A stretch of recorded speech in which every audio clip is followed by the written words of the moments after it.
And so let's start off with this posture. Every Christian has made the willing decision to be an apprentice.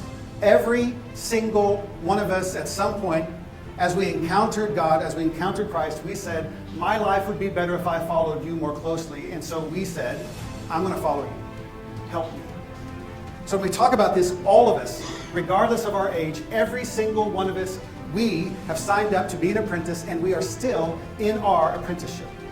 But some are farther down the line than others. That doesn't mean they're better, it doesn't mean they're smarter, it just means that on the trail, they are farther down the trail than we are. Two are better than one because they have a good return for their labor. If either of them falls down, one can help the other up. But pity anyone who falls and has no one to help them up. Life is better when we're not doing it alone. To know that you've got people who have your back. There's no other compelling reason to do life like this if we're not really going to do life together. I'm following someone who's following Christ. My goal is Christ, not the person I'm following. The focus is not the person mentoring you. The focus is Christ. We are doing this together. The goal of the apprenticeship is not to become more like our apprentices, but to become more like Christ. This is essential. In every meeting that you have, it is you're talking about things of what would Christ think about this? How would he guide us through this?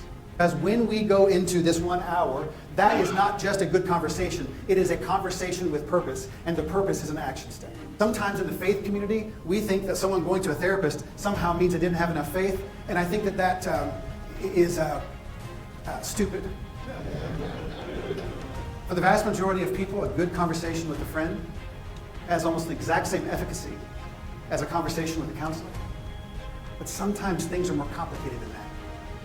Coaching is partnering in a thought-provoking and creative process that inspires a person to maximize their personal and professional potential. If someone is coaching you up to go someplace you don't want to go, it is not going to work. You got to do this, you got to do that, versus help me understand where you want to go, then help me understand how I can help you get there.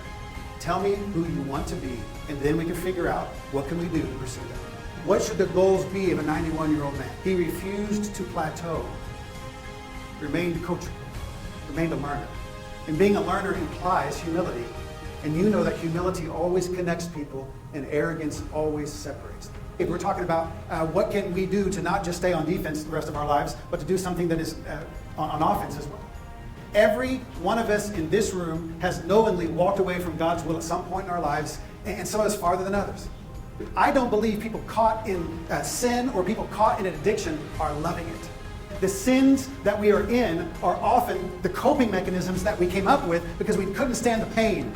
And you can be a God-seeking person. You can be a person after God's own heart, evidently, and still struggle with stuff. But here's the thing.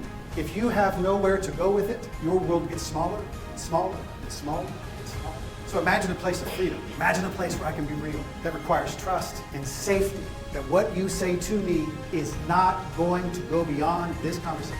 Number one, avoid conflicts of interest and manage boundaries appropriately. You are not the person responsible for being the accountability person in their life, sending them texts constantly, are you doing this, are you doing that? You are not the police here. Now I'm saying this to you because this is what can happen, and we're not trying to be the controller of someone else, we're trying to be the person that's enabling someone else to live their lives. Look at the second one. Only provide insight within the scope of your expertise. Look at the last one. I want to promote the well-being of your apprentice. I am here to be on their team for where they want to go. I'm here to help them. When someone says something to you, you are going to keep it. And you are going to lovingly protect them, that this is a safe place to go with. And then finally, encourage the apprentice to take ownership of their decisions and actions. The person that is that's in the apprenticeship, they are in charge of their lives. You are not. This is significant. Watch what it means. It means that I trust that you know best what to do for your life. And if I don't believe that, it means that I look at you as someone incapable of living unless I'm telling you what to do minute by minute. And I'm creating a dependency versus increasing independence. Often we know what to do, but we have these competing commitments that we don't know how to get rid of one and go to the other, and what do we do? I'm looking for what's the topic? What would you like to talk about today? And then what is the goal of the session? So if I'm going through a book like this and I'm talking about some of these different virtues and things like that, then we go to the next part of the conversation. Maybe I do that for 20 minutes or whatever feels comfortable to you. Then you're going to say this. So, where would you like to focus today? What's on your mind? Then we're going to say, okay, so what would you like to accomplish in our time? and they say, I'd really like to do this. Now, most people aren't going to give you that answer just like, it's going to take them a minute to come to it. Now, here's the thing about being a coach. You don't get to play the game.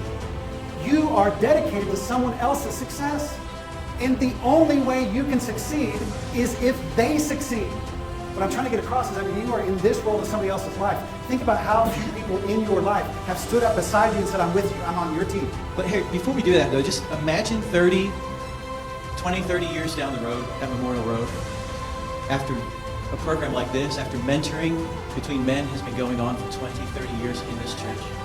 It's incredible, guys, when you think about the strength of passing our faith on, passing the wisdom down to other guys, passing wisdom across the table for 20, 30 years. This church is going to look different in a very powerful, strong way. The premise of this is you spending time with one person or with a group of people. Maybe you've come in mind, man, there's somebody already that I want to spend time with. And so you have that already. That's really helpful. Some of you have come thinking, I really don't know who I want to spend time with, who I need to work through with. I don't have anybody in mind. So that we want to help you connect. We want to help you partner up with somebody. But there's also some of you who are thinking, I don't know that one-on-one is my way to go. Like, I need a group. I've heard some people say that, and that's good. So there's that option as well. So it doesn't necessarily mean it's you and one-on-one with somebody. There's also the option of, I want to be a part of a group that works together. Maybe 4 or 5 guys that come together, and we're going to work through this. But regardless, I think, man, just go into it with an open heart that God is going to be doing something. And I want to say this too. You may decide today, before you leave, I don't know that that's right for me. Where you feel like I don't have the time. And some of us I know thinking, man, I don't have the time right now, but I want to jump in. It's on your schedule, so you can figure out when that's going to work. But maybe later on you want to jump in. Guys, jump in. Like, anytime you want to develop this or create this, we can do this. It's not like today's the only day, and if you miss, you're missing the boat if you don't. If you want to jump in later and it's already going, please talk to us.